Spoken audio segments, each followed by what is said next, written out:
निसंतान औरत का प्यार। एक गांव में देवरानी और जेठानी रहती थी।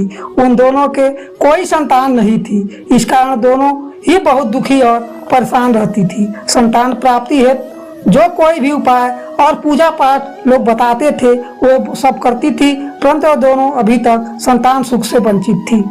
एक बार उन दोनों को एक महिला ने बताया, नगर में एक बहुत ही प्रसिद्ध महात्मा जी आए हुए हैं। कहते हैं कि उनके दर्शन करने मात्र से ही लोगों का कल्याण हो जाता है। जो भी उपाय बताते हैं उनको करने से व्यक्ति की मनोकामना शीघ्र पूर्ण हो जाती है। उनके आशीर्वाद से कई लोगों को संतान की प्राप्ति हुई है। तुम दोनों जाकर महात्मा जी से आशीर्वाद प्राप्त कर लो। ये सुनकर वे दोनों महात्मा के पास पहुंच जाती हैं और उनको प्रणाम कर अपनी समस्या बताती है। उनकी समस्या सुनकर महात्मा जी कहते हैं, तुम्हारी समस्या का उपाय तो है पर बहुत कठिन है, कर सकोगी तुम दोनों? जी महाराज जी, उपाय कितना भी कठिन क्यों न हो, हम दोनों उसे जरूर पूरा करेंगे, बस आप उपाय बताइए। महात्मा की बात सुनकर दोनों एक साथ बोल उठे। उनकी बात सुनकर महात्मा जी बोले, इस बार आने वाली अमावस्या को तुम दोनों 1 साल के अंदर के बच्चे के जन्म के समय के बाल लेकर आना। यानी जिस बच्चे का मुंडन संस्कार न हुआ हो, याद रखना बाल कटे और टूटे हुए ना हो, जड़ से उखड़े हुए होने चाहिए। उन बालों से मैं एक ताबीज बना दूंगा जिसे पहनने से तुम 1 वर्ष के अंदर संतान सुख की प्राप्ति होगी। महात्मा जी को प्रणाम कर दोनों घर वापस आ गईं। अब वे ऐसे बच्चे की तलाश में जुट गईं जो 1 वर्ष का न हुआ हो और उसका मुंडन संस्कार भी न हुआ हो। सौभाग्य से उन्हें एक बच्चे का पता चल गया जो खेत में काम करने वाली महिला का था।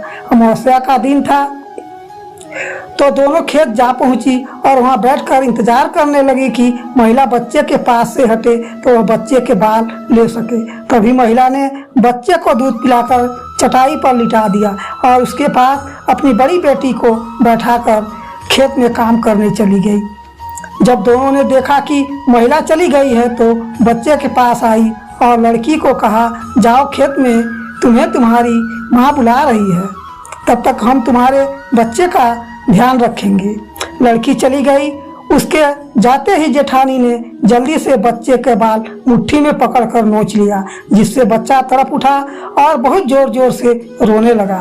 उस दुधमुहे बच्चे का रुदन सुनकर देवरानी के आंखों में आंसू आ गए। वह उसे गोद में उठाकर सिर को सहलाने लगी। तभी उसकी जेठानी बोली, अरे क्या कर रही हो, जल्दी से बाल उखाड़ कर चलो, नहीं तो वह महिला आ जाएगी। उसकी बात सुनकर देवरानी बोली, नहीं दीदी, एक काम मुझसे नहीं होगा। आप देख रही हो ना कि आपके इस तरह के बाल नोच लेने से बच्चा कैसे दर्द से तड़प रहा है। अरे पागल हो गई हो क्या? ऐसे किसी की भी बच्चे से ममता दिखाएगी तो कभी भी तू मां नहीं बन पाएगी। तूने सुना नहीं था कि महात्मा जी ने क्या कहा था कि इस उपाय को हमें संतान प्राप्ति हेतु अवश्य करना होगा। जेठानी ने कहा, नहीं दीदी, भले ही मुझे संतान प्राप्ति हो या ना हो, पर मैं किसी भी बच्चे के साथ ऐसा नहीं कर सकती। देवरानी ने उत्तर दिया, हाँ जैसी तुम्हारी मर्जी, कहकर उसकी जेठानी चली गई।